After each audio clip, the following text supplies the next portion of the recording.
நலன் காக்கும் ஸ்டாலின், உங்கள் குடும்பத்தின் நலன் அரசின் பொறுப்பு. சென்னை மதுரவாயல் அடுத்த வேலன் நகர் பகுதியைச் சேர்ந்த சீனிவாசன் என்பவர் தனது வீட்டின் அருகே உள்ள பப்பாளி மரத்தில் பழத்தை பறிக்கச் சென்றுள்ளார். அப்போது தடுமாறி 30 அடி ஆழ கிணற்றில் விழுந்துள்ளார். பின்னர் தீயணைப்புத் துறையினருக்கு தகவல் கொடுக்கப்பட்டு 1 மணி நேர போராட்டத்திற்கு பின்னர் ஏணி உதவியுடன் சிறு காயங்களுடன் 55 வயதுடைய சீனிவாசன் மீட்கப்பட்டார்.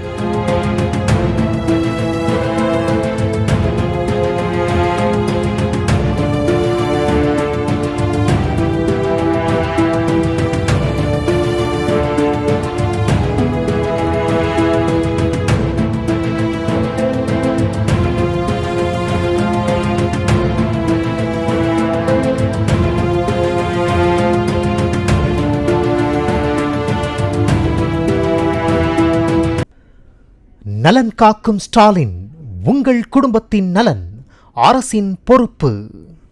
பிளே ஸ்டோர் மற்றும் ஆப் ஸ்டோரில் இருந்து பாலிமர் செயலியை QR கோடு மூலம் பதிவிறக்கம் செய்யுங்கள்.